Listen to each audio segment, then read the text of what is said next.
Pada saat ini kita akan membahas satu tema yang sebetulnya cukup fundamental di kalangan Kristiani, yaitu judulnya dengan pertanyaan ego eimi, apakah Yesus pernah mengaku diri sebagai Allah?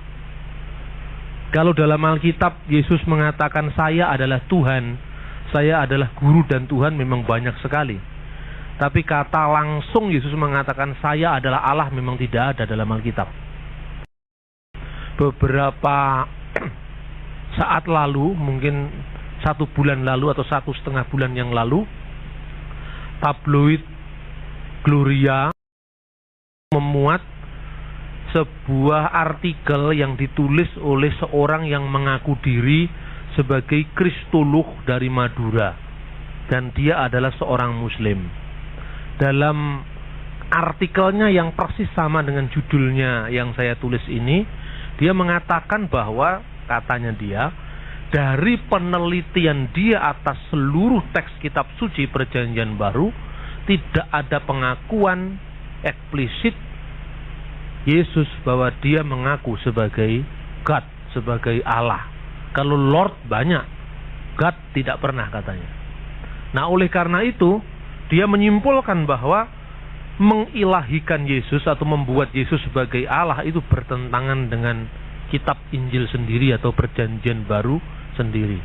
Karena menurut penulis ini Yesus harus mengaku saya ini Allah gitu. Nah, lalu orang bertanya, loh bukankah Yohanes 1 ayat 1 jelas mengatakan Yesus itu firman Allah dan firman Allah itu adalah Allah. Pada mulanya adalah firman dan firman itu bersama-sama dengan Allah dan firman itu adalah Allah. Lah iya, memang betul. Tapi itu kan tulisan Yohanes, bukan ucapan Yesus langsung, katanya. Nah ini, lah itu ucapan Yohanes itu, terus lalu dia mengutip dari berbagai ensiklopedia, termasuk ensiklopedia Britannica katanya, yang mengatakan bahwa Injil Yohanes 1 ayat 1 tidak bisa dijadikan landasan iman karena itu sebuah himne platonis, katanya. Sebuah pujian yang berasal dari filsafat Platonisme, dan filsafat Platonisme adalah filsafat pagan tentang logos, dan logos itu diambil dari filsafat Yunani kafir. Dengan demikian kekristenan itu terjangkit atau teracuni filsafat Helenisme kafir Yunani. Itu pandangan kristolog dalam tanda kutip tadi. Saya katakan harus tanda kutip karena kristolog sebetulnya tololog gitu. Nah, saudara-saudara, kita akan melihat pengakuan Alkitab sendiri bagaimana, tapi tentu kita akan melihat dari konteks Yahudi. Orang Yahudi itu tidak boleh mengucapkan nama ilahi langsung. Anda melihat mulai dari Alkitab sendiri sampai kepada penemuan-penemuan sejarah seperti Laut Mati, The Dead Sea Scroll. Itu kalau dikatakan Tuhan akan berdiam pada Sang Mesias selama-lamanya. Tidak digunakan kata-kata Yahweh atau kata Elohim langsung, tapi Semayim, surga akan berdiam kepadanya selama-lamanya. Misalnya Semayim Yisaken, Tuhan akan berdiam kepadanya, Amo, selama-lamanya. Nah ini teks-teks ini menunjukkan bahwa sebetulnya orang Yahudi sendiri mengucapkan nama Allah secara langsung itu memang larangan. Maka tatkala kita membaca tentang anak yang hilang, maka seorang anak yang hilang itu mengatakan, ya Bapa, saya sudah berdosa kepada surga. Kenapa tidak berdosa kepada Tuhan, tapi berdosa pada surga? Karena menyebut nama Tuhan langsung itu bagi orang Yahudi, kebudayaan zaman itu dianggap tidak layak. Jadi jangan mengharapkan kalau Yesus mengatakan saya adalah Allah, itu juga bertentangan dengan kebudayaan Yahudi pada saat itu. Tetapi kita akan melihat dari teks-teks kitab suci Perjanjian Baru ini lebih jelas lagi. Selain itu, kristolog ini juga mengatakan, kristolog dalam tanda kutip ini juga mengatakan bahwa orang-orang Kristen selama ini mengutip ayat Alkitab secara salah untuk mendukung keilahian Yesus. Antara lain Yohanes pasal 10 ayat 30. Yohanes pasal 10 ayat 38. Semua ayat sudah saya masukkan supaya Anda tidak repot membuka kitab suci. Aku dan Bapa adalah satu.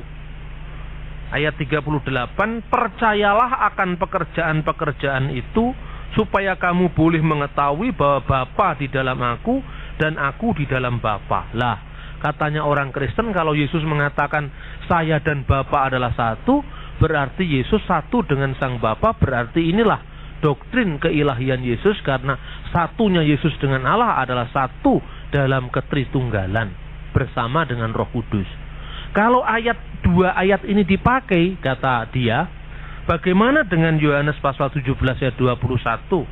Supaya mereka semua menjadi satu, sama seperti engkau ya Bapa di dalam aku dan aku di dalam engkau, agar mereka juga di dalam kita. Loh, berarti kan kesatuan Yesus dengan Bapa itu sama dengan kesatuan umat Kristen semuanya dengan Yesus.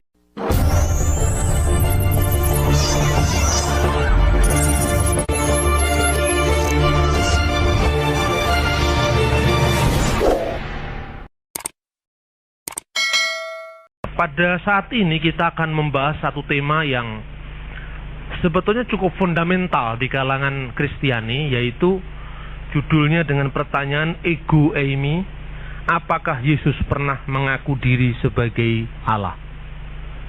Kalau dalam Alkitab Yesus mengatakan saya adalah Tuhan, saya adalah guru dan Tuhan, memang banyak sekali. Tapi kata langsung Yesus mengatakan saya adalah Allah memang tidak ada dalam Alkitab.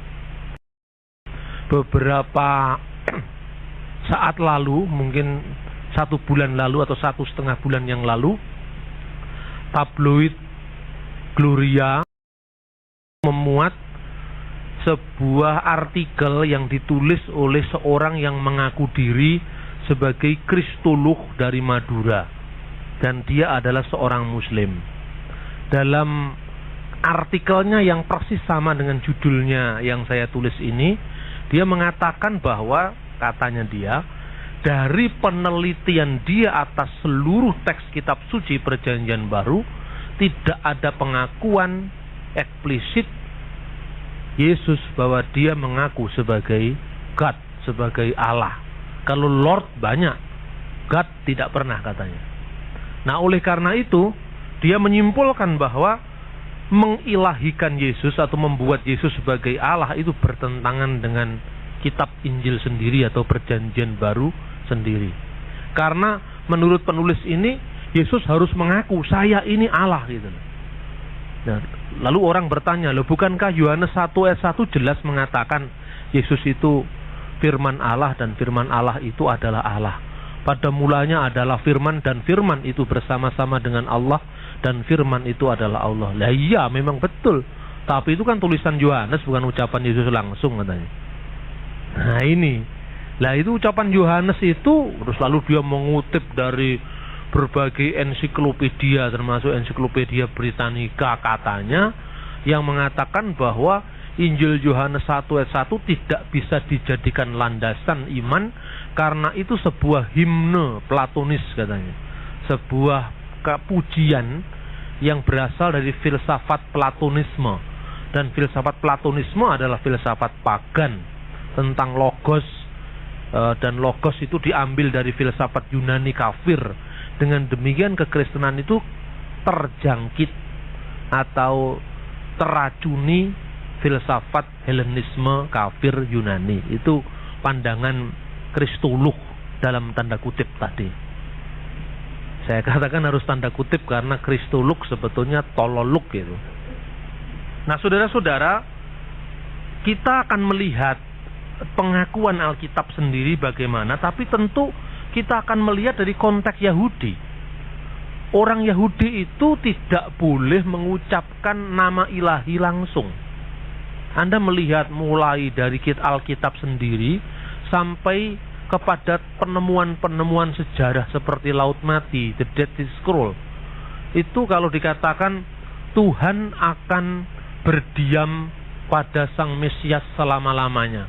Tidak digunakan kata-kata Yahweh atau kata Elohim langsung, tapi Semayim, surga akan berdiam. kepadanya selama-lamanya. Misalnya Simayim Yisakin, Tuhan akan berdiam kepadanya amo selama-lamanya. Nah ini teks-teks ini menunjukkan bahwa sebetulnya orang Yahudi sendiri mengucapkan nama Allah secara langsung itu memang larangan. Maka tatkala kita membaca tentang anak yang hilang, maka seorang anak yang hilang itu mengatakan, ya Bapa, saya sudah berdosa kepada surga. Kenapa tidak berdosa kepada Tuhan, tapi berdosa pada surga? Karena menyebut nama Tuhan langsung itu bagi orang Yahudi, kebudayaan zaman itu dianggap tidak layak. Jadi jangan mengharapkan kalau Yesus mengatakan saya adalah Allah, itu juga bertentangan dengan kebudayaan Yahudi pada saat itu. Tetapi kita akan melihat dari teks-teks kitab suci Perjanjian Baru ini lebih jelas lagi. Selain itu, Kristolog ini juga mengatakan, Kristolog dalam tanda kutip ini juga mengatakan bahwa orang-orang Kristen selama ini mengutip ayat Alkitab secara salah untuk mendukung keilahian Yesus. Antara lain Yohanes pasal 10 ayat 30. Yohanes pasal 10 ayat 38. Semua ayat sudah saya masukkan supaya Anda tidak repot membuka kitab suci. Aku dan Bapa adalah satu. Ayat 38, percayalah akan pekerjaan-pekerjaan itu, supaya kamu boleh mengetahui bahwa Bapa di dalam aku dan aku di dalam Bapa. Lah, katanya orang Kristen kalau Yesus mengatakan saya dan Bapa adalah satu, berarti Yesus satu dengan Sang Bapa, berarti inilah doktrin keilahian Yesus, karena satunya Yesus dengan Allah adalah satu dalam ketritunggalan bersama dengan Roh Kudus. Kalau dua ayat ini dipakai, kata dia, bagaimana dengan Yohanes pasal 17 ayat 21? Supaya mereka semua menjadi satu, sama seperti engkau ya Bapa di dalam aku dan aku di dalam engkau, agar mereka juga di dalam kita. Loh, berarti kan kesatuan Yesus dengan Bapa itu sama dengan kesatuan umat Kristen semuanya dengan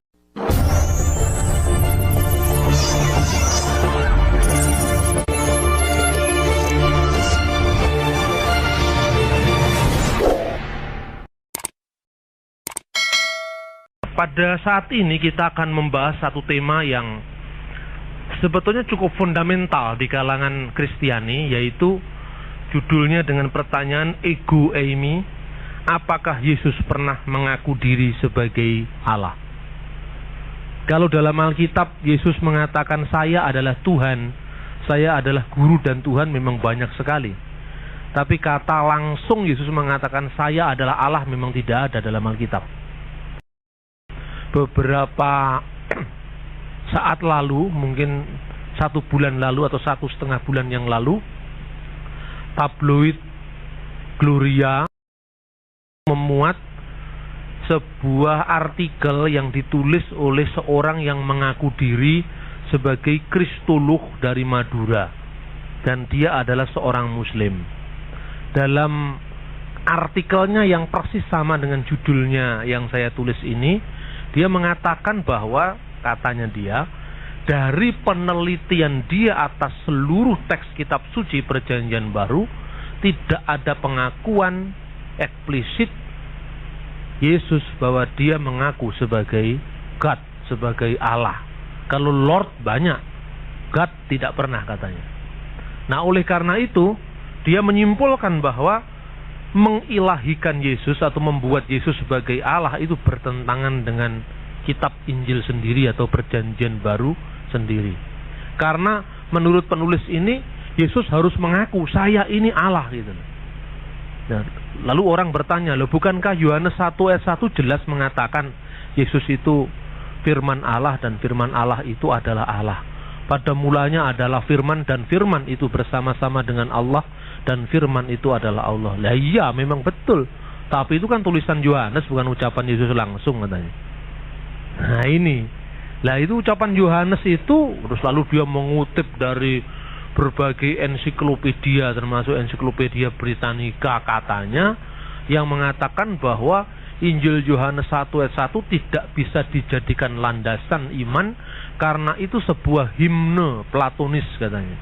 Sebuah pujian yang berasal dari filsafat platonisme. Dan filsafat platonisme adalah filsafat pagan tentang logos, dan logos itu diambil dari filsafat Yunani kafir. Dengan demikian kekristenan itu terjangkit atau teracuni filsafat Helenisme kafir Yunani. Itu pandangan Kristolog dalam tanda kutip tadi. Saya katakan harus tanda kutip karena Kristolog sebetulnya tololog gitu. Nah, saudara-saudara, kita akan melihat pengakuan Alkitab sendiri bagaimana, tapi tentu kita akan melihat dari konteks Yahudi. Orang Yahudi itu tidak boleh mengucapkan nama ilahi langsung. Anda melihat mulai dari Alkitab sendiri sampai kepada penemuan-penemuan sejarah seperti Laut Mati, The Dead Sea Scroll. Itu kalau dikatakan Tuhan akan berdiam pada Sang Mesias selama-lamanya. Tidak digunakan kata-kata Yahweh atau kata Elohim langsung, tapi Semayim. Surga akan berdiam kepadanya selama-lamanya. Misalnya Semayim Yisaken, Tuhan akan berdiam kepadanya Amo selama-lamanya. Nah, ini teks-teks ini menunjukkan bahwa sebetulnya orang Yahudi sendiri mengucapkan nama Allah secara langsung itu memang larangan. Maka tatkala kita membaca tentang anak yang hilang, maka seorang anak yang hilang itu mengatakan, "Ya Bapa, saya sudah berdosa kepada surga." Kenapa tidak berdosa kepada Tuhan, tapi berdosa pada surga? Karena menyebut nama Tuhan langsung itu bagi orang Yahudi, kebudayaan zaman itu dianggap tidak layak. Jadi jangan mengharapkan kalau Yesus mengatakan saya adalah Allah, itu juga bertentangan dengan kebudayaan Yahudi pada saat itu. Tetapi kita akan melihat dari teks-teks kitab suci Perjanjian Baru ini lebih jelas lagi.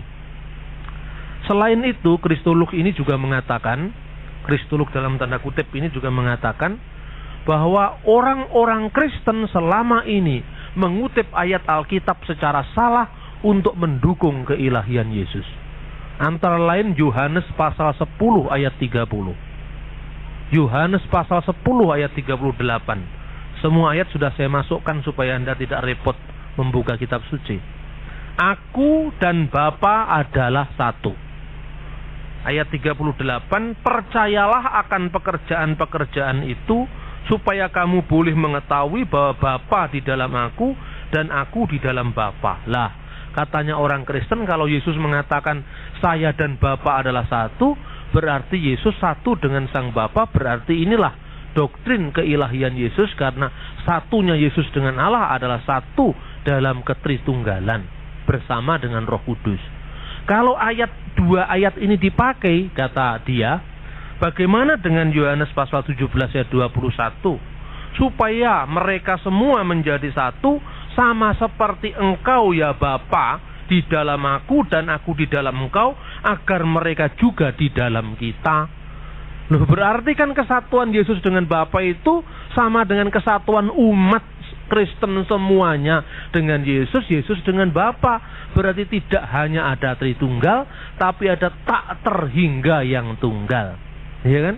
Kalau jumlahnya umat Kristen di dunia ini 1 miliar, ya berarti 1 miliar tunggal. Apa begitu katanya? Nah, ini tentu sah-sah saja orang mengkritik kita seperti itu. Tapi orang Kristen itu kalau dikritik, ya tentu kritik menjadi berkat, karena kita diajak untuk semakin menggumuli kebenaran kitab suci. Jadi dikritik jangan marah. Saya membaca salah satu tanggapan di majalah Gloria itu lucu sekali. Dikatakan bahwa ini penulis artikel ini sebetulnya berbicara hanya dengan kedagingan, tidak berbicara dengan roh. Lagi lo karepe wong Kristen. Iya toh? Terus karena beda pendapat terus dilokne, oh itu kamu bicara hanya dengan daging bukan dengan roh. Nah, semangat dialog tidak boleh seperti itu. Ya kita buktikan kalau memang ayat itu tidak membuktikan keilahian Yesus, lalu ayat yang mana kan begitu kan? Nah, saudara-saudara yang terkasih, memang harus ditekankan bahwa teks-teks ini tidak bisa dijadikan bukti yang kuat untuk menyatakan kesatuan Yesus sebagai firman Allah dengan Allah sendiri. Lalu apakah cukup bukti ayat-ayat Alkitab khususnya dalam Perjanjian Baru, dalam Injil, yang membahas tentang klaim Yesus sebagai firman Allah dan firman Allah itu adalah Allah? Sebab Yohanes 10 ayat 30 dan 38 itu memang konteksnya berbicara kesatuan dalam kasih dan ketaatan. Itu maknanya memang seperti itu. Tidak bicara tentang kesatuan substansial, kesatuan zat, kesatuan substansi Yesus sebagai firman Allah dengan Allah Sang Bapa. Nah, kita akan melihat sekarang pertama kali justru ungkapan adikodrati Yesus itu justru berawal dari ungkapan Sang Anak Manusia. Apa maknanya anak manusia? Apakah manusia biasa? Misalnya dalam Injil berkali-kali, baik itu Injil sinoptik Matius, Markus, Lukas maupun Injil Yohanes, selalu berbicara tentang Yesus kalau membahasakan dirinya Sang Anak Manusia, the Son of Man. Dia selalu mengatakan seperti itu dalam bahasa Arabnya Ibnul Insan. Misalnya, setelah Yesus tiba di daerah Kaisaria Filipi, ia bertanya, kata orang, siapakah anak manusia itu? Matius pasal 16 ayat 13. Jadi dengan kata lain Yesus berkata, menurut kata orang, siapakah aku ini? Inilah maknanya anak manusia. Pada waktu itu, Lukas 21 ayat 27, orang akan melihat anak manusia datang dalam awan dengan segala kekuasaan dan kemuliaannya. Nah, ini sudah menunjuk sosok adikodrati. Kalau manusia darah daging lumrah, bagaimana bisa datang di atas awan-awan? Kenapa Yesus mengatakan seperti itu? Ternyata ungkapan ini adalah ungkapan yang berasal dari bahasa Aram, yaitu bahasa Aramaik. Dalam Perjanjian Baru banyak sekali muncul kata Aram karena itu bahasa percakapan sehari-hari Yesus. Misalnya Efata, bukalah artinya. Itu Efata itu kata kerja perintah. Bahasa Arabnya iftah. Iftah itu artinya bukalah. Bahasa Aramnya ifata, Efata. Kemudian Maranatha itu semua bahasa Aramaik. Hakal Dama itu bahasa Aramaik. Eli Eli lama sabaktani itu bahasa Aramaik. Nah, ini dalam Perjanjian Baru. Kemudian ternyata istilah anak manusia ini bukan dalam pengertian anak manusia biasa atau Ben Adam dalam bahasa Ibrani, tapi menunjuk kepada sosok Mesias yang akan datang sebagaimana yang dinubuatkan oleh Nabi Daniel. Misalnya saya kutip di sini Daniel pasal 7 ayat 13 sampai 14, di mana di sana ada kata-kata kebar enas. Ke itu seperti, bar enas anak manusia. Enas itu bahasa Arabnya anas. Bar itu bahasa Arabnya bin. Jadi hazeh herit behesri lailya wa eru im enani semaya kebar enas atah hawa weat atik yumana metah ukdamati hakrefuti. Aku terus melihat dalam penglihatan malam itu, tampak datang dengan awan-awan langit seorang seperti anak manusia. Datanglah ia kepada Dia yang hidup kekal, dan ia dibawa di hadapannya. Lalu ayat 14 itu membicarakan bahwa kepadanya diberikan kekuasaan yang kekal. Kerajaannya adalah kerajaan yang tidak berkesudahan, di mana segala bangsa, suku, bangsa, dan bahasa akan menyembah Dia. Ini dalam Daniel pasal 7 ayat 14. Nah, kalau begitu istilah anak manusia yang digunakan Yesus tatkala Dia mengatakan siapakah menurut kata orang anak manusia itu, sebetulnya Yesus sedang mengklaim diri nubuatan Nabi Daniel ini. Nah, inilah pentingnya kita melihat eksegesi Alkitab secara benar. Jangan kita melihat anak manusia di situ langsung ditafsirkan dengan bahasa Indonesia. Karena memang Alkitab ditulis dalam bahasa Indonesia, ini persoalannya. Nah, karena itu Banyak sekali orang Kristen ini, saya katakan kemarin kalau tidak salah dalam pertemuan pertama, banyak kehilangan kesempatan untuk menyaksikan imannya oleh karena dia tidak peka dengan tantangan di sekitarnya. Misalnya orang Kristen yang menganggap bahwa iman itu tidak ada kaitannya sama sekali dengan seni misalnya. Jadi kesenian dan sebagainya itu dianggap ya seolah-olah di luar wilayah gereja gitu. Makanya tidak butuh dengan syair, puisi, ya tidak butuh. Sampai saya kritik kadang-kadang orang Kristen itu imannya memandang dunia ini paradoksal dan ambivalen. Misalnya kalau dia sudah nyanyi lagu rohani terus, tidak boleh nyanyi lagu-lagu Ebit GAD, lagu-lagu itu dianggap lagu dunia. Orang misalnya nyanyi apa itu lagu-lagu I just go to say I love you, tidak boleh. Ya terus saya bilang, lalu lagu apa? Kan lihat konteksnya, kalau konteks gereja lagunya rohani. Tapi kalau sedang apa ini bercumbu dengan istrinya, masa lagunya Laskar Kristus Maju. Lah ini kan dunia jadi apa? Jadi kering kan? Ini kadang-kadang kita tidak paham itu. Jadi kalau sudah rohani sama sekali seolah-olah hidup di langit, tidak hidup di dunia nyata gitu loh.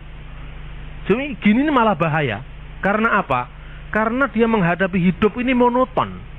Nah, kapan sebuah lagu menjadi rohani, menjadi duniawi, itu tinggal bagaimana lagu itu mempengaruhi jiwa kita. Kalau lagunya membuat kita gedek-gedek gini dan apa ini narkoba, lah itu dunia lagunya. Tapi kalau lagu kemesraan yang membuat hubungan dengan istri kita lebih intim, lebih baik, itu rohani. Sekalipun yang ngarang itu Ebit atau yang ngarang itu Leo Christie misalnya gitu. Bukan hanya lagunya Bang Frankie Sihombing saja yang rohani sebetulnya. Lihat apa motifnya menyanyi lah. Syair pun demikian. Maka tatkala kita punya penyair besar kan sebetulnya kayak Khalil Gibran. Tapi saya aneh loh, orang Kristen tidak banyak tahu tentang penyair Khalil Gibran itu. Makanya saya pernah cerita itu, justru penggemarnya Gibran itu adalah gadis-gadis berjilbab. Padahal yang dibaca itu Yesus sang anak manusia. Loh ini kan memang penyair Kristen. Jadi tulisan-tulisannya Gibran itu seorang pengagum dan penyembah Yesus. Loh ini di Indonesia karena pandangan kita bahwa sesuatu yang rohani itu tidak terkait dengan sastra, tidak terkait dengan seni, ya sudahlah itu urusan duniawi gitu. Nah, bukan hanya itu. Gibran menulis buku yang berjudul Yesus Sang Anak Manusia. Dianggap sang anak manusia itu manusia biasa. Sampai-sampai sebuah penerbit di Indonesia, Gibran itu bukunya diterbitkan di Indonesia lebih dari 10 penerbit. Bayangkan, tidak ada sastrawan yang punya karya sampai bestseller seperti Khalil Gibran. Tapi karena memang penerbitnya bukan penerbit Kristen, penerjemahnya Supardi Djoko Damono, seorang apa ini seniman apa itu sastrawan Islam ya, cerpenis atau apa itu. Dia mengatakan dalam salah satu terbitan Terawang itu, kalau selama ini gereja memperkenalkan Yesus sebagai Tuhan, maka Khalil Gibran memperkenalkan Yesus sebagai manusia biasa. Loh, dari mana dia tahu manusia biasa? Karena judul bukunya Jesus the Son of Man, Yesus sang anak manusia, Yeshua Ibnul Insan. Padahal maknanya Gibran tuh, karena Gibran tuh orang Kristen, gerejanya gereja Maronit dari Lebanon, bahasa sehari-harinya bahasa Arab. Ya otomatis ketika Gibran menulis sang anak manusia itu ya Daniel pasal 7 ayat 13 dan 14. Lah siapa yang rugi sekarang? Yang rugi kan orang Kristen sendiri. Padahal justru itu kesempatan kita untuk kita menyaksikan apa yang kita yakini. Justru orang lain sedang getol-getolnya membaca Gibran, kita tidak tahu Khalil Gibran. Ini salah satu contoh tentang anak manusia tadi. Jadi anak manusia itu mengartikan bahwa dia bukan manusia biasa, tapi justru sosok adi kudrati, bahkan sosok yang ilahi, yang kepadanya diberikan kuasa di langit dan di bumi. Dan dia diberi kekuasaan, kerajaannya adalah kerajaan yang kekal. Nah, saya mengutip ini dari terjemahan bahasa Indonesia Standar, yaitu TB terjemahan baru, tapi khusus tentang kata atik yomana, saya kasih tanda kutip, tanda kurung persegi, dia yang hidup kekal. Karena apa? Dalam teks terjemahan bahasa Indonesia biasa itu diterjemahkan dia yang lanjut usia. Lanjut usia itu kan kakek nenek itu. Ini kan bahasa memang harafiah, artinya yang usianya tidak akan berakhir. Atik yomana. Yomana itu bahasa Aram jamak dari kata yom. Yomana artinya hari-harinya, zamannya, kehidupannya. Atik tidak akan berakhir. Makanya terjemahan bahasa Indonesia sehari-hari menerjemahkan dia yang hidup kekal.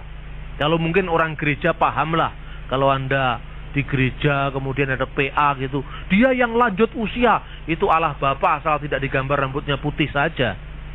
Nah ini saudara-saudara, jadi kepada Sang Mesias ini akan diberikan kekuasaan yang kekal. Maka dikatakan segala kuasa di surga dan di bumi telah dilimpahkan kepadaku. Itu awal dari ketika Yesus menyuruh para muridnya mengabarkan Injil kerajaan Allah. Kemudian Yesus adalah hikmat Allah atau hokmah yang kekal. Dalam perjanjian lama, khususnya di dalam kitab-kitab sastra, ya, itu diungkapkan bahwa hokmah itu bertitah sebagai pencipta. Nah, sehingga orang bertanya, hikmat Allah itu ciptaan apa bukan ciptaan? Karena apa? Karena hikmat ini berpraeksisten. Hikmat ini berpraada. Jadi hikmat Allah ini sudah ada bersama-sama dengan Allah. Ketika dia meletakkan dasar bumi, katanya, aku ada di sana, bermain-main sebagai anak kesayangannya. Ditulis seperti itu dalam Amsal pasal 8. Tetapi ini ada kata-kata yang kadang-kadang menimbulkan kerancuan, yaitu terjemahan bahasa Indonesia menerjemahkan Tuhan menciptakan aku sebagai permulaan pekerjaannya. Sejak semula kata menciptakan aku ini ditolak oleh para pujangga gereja. Kalau menciptakan berarti kan hikmat itu kan ciptaan, dulunya tidak ada menjadi ada. Dan Amsal pasal 8 ayat 22 inilah yang dijadikan ayat favoritnya saksi Yehova. Bahwa Yesus itu seorang ciptaan sekalipun dia sudah ada sebelum ciptaan yang lain. Oleh karena itu saya mengajak saudara-saudara untuk langsung membaca pada teks aslinya bahasa Ibrani, di mana dikatakan di sana Adonai kenani reasit dereko. Tuhan memiliki aku sebagai permulaan pekerjaannya. Jadi dereko itu o-nya itu nya, derek itu artinya jalan. Bahasa Arabnya torik. Tapi tidak sama dengan derek bahasa Jawa, tidak sama. Derek itu artinya jalan, bahasa Arabnya torik. Nah, saudara-saudara, kenapa kata kenani atau kana tidak boleh diterjemahkan dengan menciptakan? Karena menciptakan itu bahasa Ibraninya bara. Menciptakan itu apa sih bedanya dengan menjadikan? Kalau menjadikan itu dulunya bahannya sudah ada, terus dijadikan dengan kualitas yang lebih baik. Misalnya kayu dijadikan kursi, ini menjadikan. Tidak ada seorang makhluk pun di muka bumi ini yang bisa mencipta. Dia hanya bisa menjadikan atau membuat. Membuat roti. Dulunya ada tepungnya, gitu loh. Tepungnya itu asalnya dari beras atau dari apa. Tapi tidak ada orang yang bisa menciptakan ketela, menciptakan padi, tidak ada. Yang bisa menciptakan itu hanya Allah. Termasuk siapa yang bisa mencat lombok menjadi merah, itu hanya Tuhan Allah. Manusia tidak bisa ngecat lombok abang, tidak bisa. Manusia hanya bisa membuat lombok jadi sambal, ya kan? Itu menjadikan. Lah, dalam teks yang diterjemahkan bara, menciptakan, itu kreasio ex nihilo. Ya. Penciptaan dari yang tidak ada menjadi ada. Itu hanya Tuhan. Nah, dalam teks ini tidak dikatakan bara, tapi kana. Maka dikatakan Adonai Kenani, Tuhan telah memiliki aku. Aku di sini apa? Hikmat. Hikmat itu siapa? Ya firman-Nya Allah. Artinya Allah ini sudah memiliki firman-Nya sejak kekal gitu. Dengan demikian ini klop dengan Injil Yohanes pasal 1 ayat 1. Pada mulanya adalah firman, firman itu bersama-sama dengan Allah, dan firman itu adalah Allah. Dan teks Vulgata yang otoritatif dipakai di gereja Katolik sampai hari ini, yang pertama kali diterjemahkan oleh Santo Hieronymus menggunakan kata memilikiku sebagai permulaan pekerjaannya. Nah, teks-teks Amsal yang lain juga mendukung terjemahan Katolik ini, dan kita menerima terjemahan ini sebagai terjemahan yang paling tepat dengan teks aslinya dalam bahasa Ibrani. Misalnya Amsal pasal 1 ayat 5, di sana dikatakan, baiklah orang yang berpengertian memperoleh bahan pertimbangan. Memperoleh itu kata yikneh. Yikneh itu dari kata dasar kana. Kemudian Amsal 4 ayat 5, keneh hokmah, keneh binah. Perolehlah hikmat, perolehlah pengertian. Jadi kata kana itu maksudnya bukan menciptakan, tapi memiliki atau memperoleh. Maka dengan demikian firman Allah atau hikmat Allah itu kekal bersama-sama dengan Allah. Hikmat Allah yang berperan dalam penciptaan itu menyeru kepada manusia untuk mengikuti jalannya. Tetapi dalam 1 Korintus pasal 1 ayat 24, Kristus disebut sebagai kekuatan Allah dan hikmat Allah. Berarti melalui hikmat ini Allah meletakkan dasar bumi. Allah menciptakan segala sesuatu, dan hikmat Allah itu Kristus sendiri. Gitu. Kemudian tentu saja istilah hikmat, firman, logos itu tidak menunjuk kepada fisik kemanusiaan Yesus yang baru ada pada awal tahun Masehi. Sehingga tahun ini dinamakan tahun Masehi, tahun Kristen. Sebelumnya dinamakan before Christ, sebelum Kristus. Tahun ini di dalam bahasa Latin disebut Anno Domini, tahun Tuhan kita, karena memang dihitung sejak kelahiran fisik Yesus ke muka bumi. Tapi sesungguhnya Yesus sebagai firman, sebagai hikmat itu sudah ada sebelum segala sesuatu. Dalam kemanusiaannya, dalam sosok kodratinya sebagai manusia, Yesus adalah anak-anak hikmat. Ini misalnya tampak dari Lukas 7 ayat 35. Tetapi hikmat dibenarkan oleh semua orang yang menerimanya. Teks aslinya ton tek non autes panton, oleh anak-anaknya. Jadi di situ Yesus mengaku diri sebagai anak-anak hikmat. Tapi sebaliknya dalam kodrat adikodratinya, dalam kodrat ilahinya, Yesus menyeru manusia untuk mengikuti jalannya.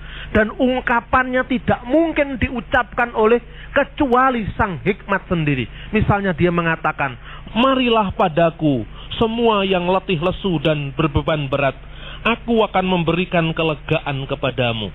Matius pasal 11 ayat 28. Ta'alau ilayya ya jami'al mut'abin wasakilil ahmali wa anna urihakum, dalam bahasa Arabnya. Ungkapan semacam ini, marilah padaku kamu yang letih lesu dan beban berat. Kalau Yesus itu manusia biasa, pangkatmu itu apa ngomong seperti itu coba? Marilah padaku yang letih lesu dan beban berat. Ketika dia tiba pada perayaan Pondok Daun, barang siapa haus, hendaknya ia datang kepadaku dan minum. Ini tidak mungkin diucapkan oleh sosok manusia, nabi biasa. Karena seorang nabi tidak bisa menjamin keselamatan orang. Tetapi dia berbicara sebagai sang hikmat yang satu dengan Allah, yang berpraada sebelum segala sesuatu ada. Nah, ini bukti kedua. Yang ketiga, apakah makna ungkapan amin amin amar analehon?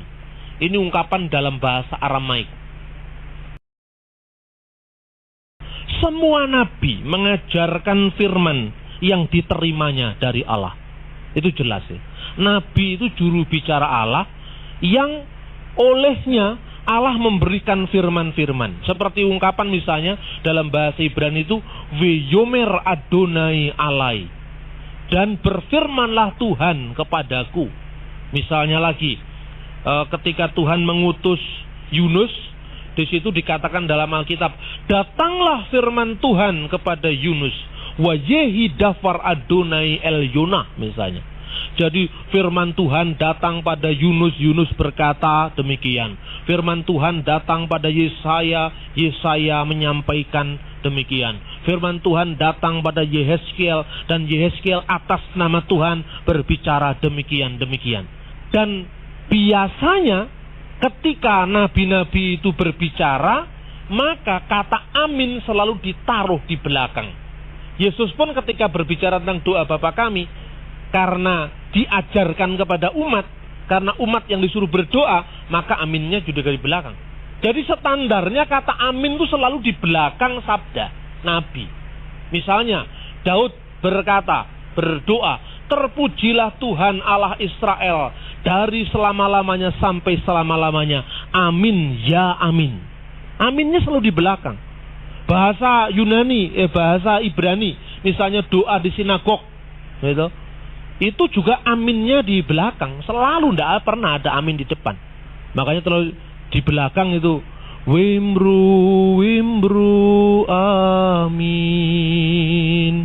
Terus ditirukan sama orang Pantekosta, kita semua yang percaya sama-sama ucapkan amin. Itu ya, kalau pas gini Pantekosta bener ini. Karena diambilnya dari kebudayaan Ibrani. Ini dari kebudayaan Ibrani. Wimru, imru, amin. Dan berkatalah amin. Itu doa-doa Yahudi selalu diawali seperti itu. Tapi Yesus ini lain. Tatkala dia berbicara, firman itu tidak diterimanya dari Allah, tetapi dia berbicara atas nama dirinya sendiri dengan ungkapan aminnya di depan. Ini para teolog yang mulai konservatif sampai yang paling liberal sekalipun tidak menolak fakta ini. Ini misalnya. Jadi ada apa ini? Ini kan persoalan yang perlu digali lebih lanjut. Hanya Yesus yang mengawali kata-katanya dengan amin. Bahkan di dalam Yohanes pasal 8:56 tatkala dia mengungkapkan eksistensinya, Yesus itu kan berbicara sehari-hari dalam bahasa Aram. Dan bahasa Aram itu bunyinya amin, amin, amar, ana, lehon misalnya. Amin, amin. Aku berkata kepada kamu. Amin, amin, amar, ana, lehon. Ini idiom khusus Yesus. Dan di dalam bahasa Indonesia diterjemahkan sesungguhnya aku berkata kepadamu. Jadi amin baik satu kali maupun dua kali diterjemahkan dalam bahasa Indonesia sesungguhnya aku berkata kepadamu. Karena dalam bahasa Indonesia tidak lazim mengulang kata sesungguhnya dua kali. Mestinya kata itu diterjemahkan sesungguhnya, ya sesungguhnya aku berkata kepadamu. Saking pentingnya kata-kata itu.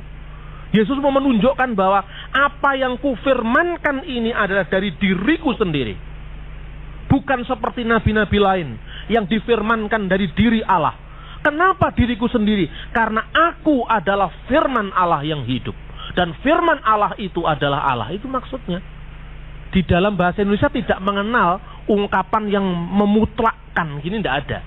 Dalam bahasa Arab mengenal. Kata itu namanya maf'ulun mutlak dalam bahasa Arab. Itu kalau orang Arab mendengarkan teks Injil seperti itu, mereka sudah tahu. Itu artinya sangat pentingnya firman itu. Makanya di dalam bahasa Arab dikatakan al-haqqo, al-haqqo aqulul lakum. Hak itu sudah paling benar. Makanya ada hakul yakin.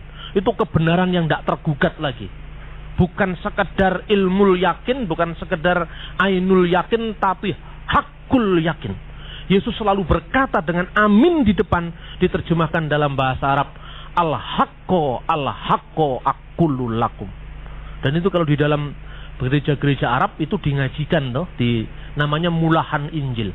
Al-haqqo, al-haqqo aqulu lakum qabla an yuladu Ibrahim anaka inu. Orang Arab mesti tahu. Ini maf'ulun mutlak. menunjukkan bahwa Yesus berkata dengan dirinya sendiri, kewibawaannya sendiri, dan bukan dari yang lain. Jadi ini jelas tidak mungkin diucapkan oleh manusia biasa dalam konteks kebudayaan Yahudi. Nah, yang nulis di Gloria itu tidak ngerti, yang gini-gini itu tidak ngerti. Karena Alkitabnya hanya bahasa Indonesia, harganya 60.000. Iya. Sebab kalau mau beli Alkitab bahasa asli harganya mahal, ratusan ribu itu harganya. Itu bondonya swidak ewu, tapi kok keminter dewe, repot ini. Kalau urusan kayak gini repot. Mengapa Yesus mengatakan dengan hak, dengan kebenaran? Karena dia sendiri adalah firman Allah. Maka dalam bahasa aslinya, saya ulangi lagi, dalam bahasa Aram itu adalah amin amin amar ana lehon. Kemudian ketika Injil ditulis dalam bahasa Yunani koine, kata aminnya tetap dipertahankan. Amin, amin, lego, amin. Amin, amin, lego, hemin. Sesungguhnya aku berkata kepadamu, prin Abraham genistai ego eimi. Sebelum Abraham ada, sebelum Abraham jadi, aku ada. Jadi ini fenomena yang sangat aneh. Tidak pernah seorang nabi pun yang berkata aminnya di depan, kecuali Yesus. Nah, ini mestinya kalau pengajarannya bisa ditekankan seperti ini, jemaat itu luar biasa, saudara-saudara. Yakin, ya hakul yakin. Memang Yesusnya berkata, al-haqqo aqulu lakum. Bukti keempat, karena aku datang dan keluar dari Allah. Nah, ini kita melihat teks Alkitabnya begini. Orang Yahudi, ini konteksnya Yesus berbicara dengan orang Yahudi. Jawab mereka, kami tidak dilahirkan dari zina. Bapa kami satu, yaitu Allah. Ini kata orang Yahudi. Apa maknanya kami tidak dilahirkan dari zina? Orang Yahudi ketika mengatakan kami tidak dilahirkan dari zina, itu maknanya kami bukan penyembah berhala. Kami tidak pernah dilahirkan dari perselingkuhan terhadap ilah-ilah yang lain. Jadi perjinahan rohani adalah menyembah ilah-ilah lain selain Allah. Betapa striknya agama Yahudi tentang masalah ini. Kami tidak dilahirkan dari zina, untuk menekankan bahwa kami ini ada jaminan. Masa bangsa Yahudi kok punya sesembahan lain? Di seluruh dunia ini diakui orang Yahudi punya satu Allah. Yang karena pengakuan akan satu Allah itu, mereka memilih mati ketimbang mereka harus menyembah berhala. Itu Yudaisme. Dan Bapa kami adalah Allah. Satu, yaitu Allah. Tatkala orang Yahudi membaca Bapa kami satu adalah Allah, kita diingatkan Ulangan 32 ayat 6, Yesaya 46 ayat 8, Maliaki 2 ayat 10. Selalu kata Bapa dikaitkan dengan keesaan Allah. Bukankah Bapa kita adalah satu? Ya, bukankah Allah kita adalah satu? Ini selalu dimunculkan dalam Alkitab. Dan itu untuk menekankan komitmen orang Yahudi tentang tauhid atau keesaan Allah. Tetapi ungkapan kami tidak dilahirkan dari zina itu bermakna dua.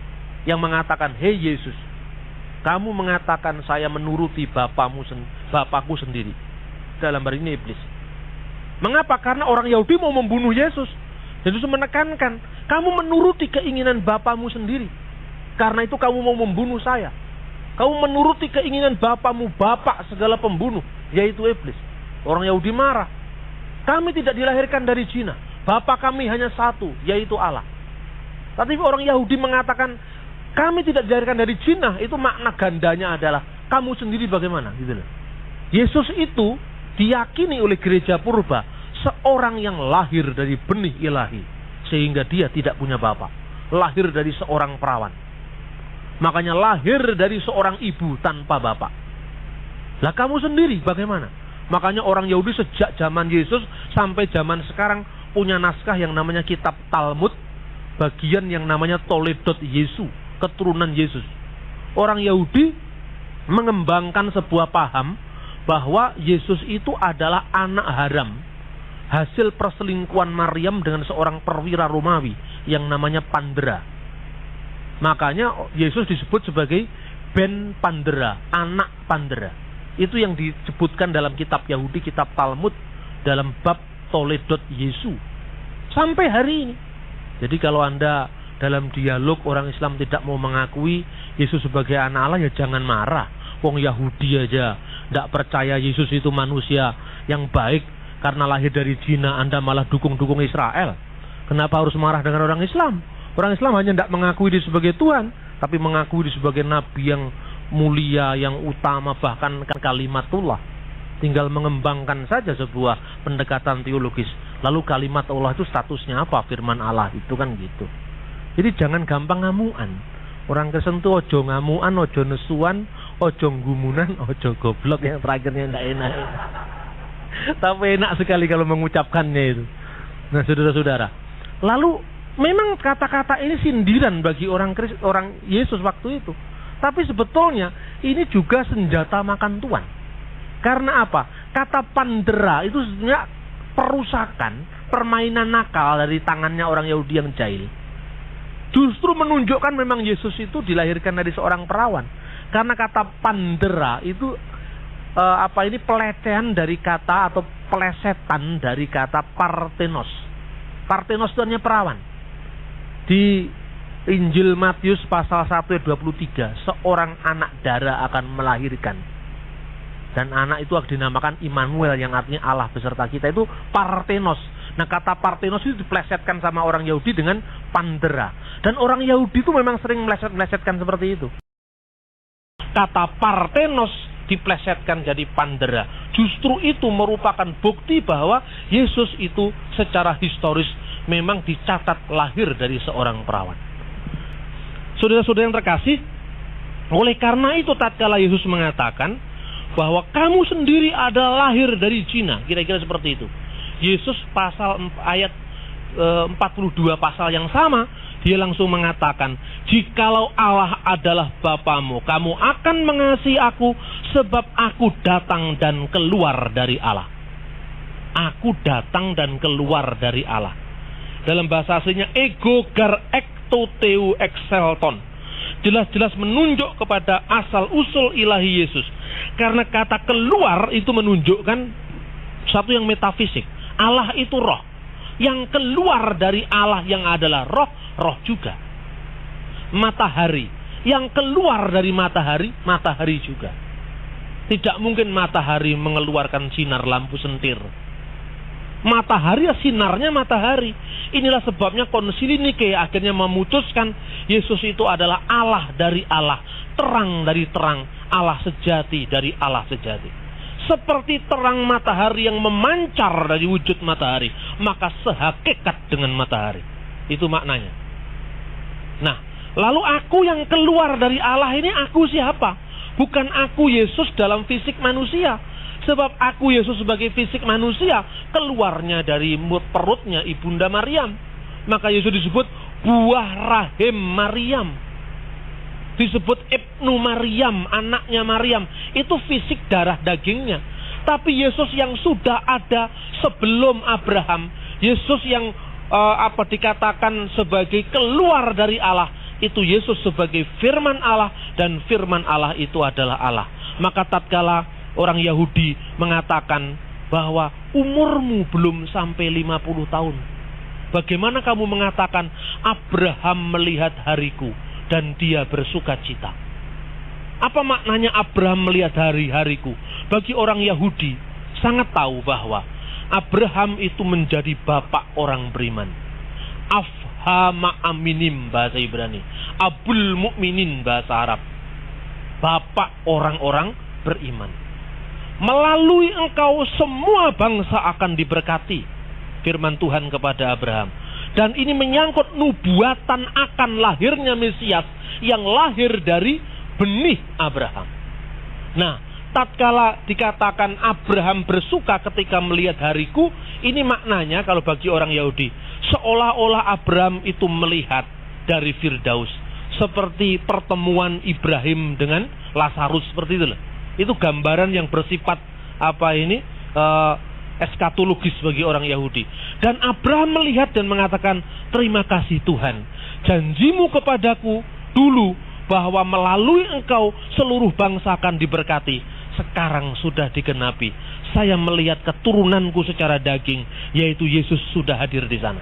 Itu maknanya. Tapi orang Yahudi tidak bisa paham. Orang Yahudi mengatakan, umurmu belum sampai 50 tahun. Bagaimana kamu mengatakan hal itu? Yesus mengatakan, sesungguhnya aku berkata kepadamu, dengan penekanan tadi. Dengan penekanan amin, amin, amar ana lekon. Amin, amin, lego hemin. Prin Abraham genestai ego eimi. Sebelum Abraham menjadi, aku ada.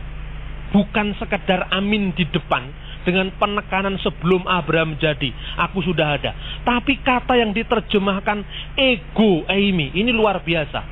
Kata ego eimi, ego eimi, ini mengingatkan pada kata-kata Ibrani dari Keluaran pasal 3 ayat 14 dalam terjemahan Septuaginta.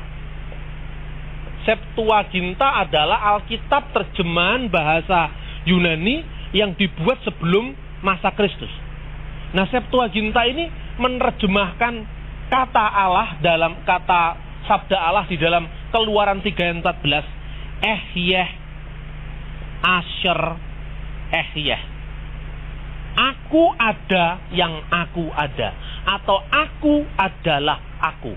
Ini terjemahkan dengan ego eimi hoon. Aku inilah Sang Maha Ada. Nah, ini penting sekali. Aku inilah Sang Maha Ada.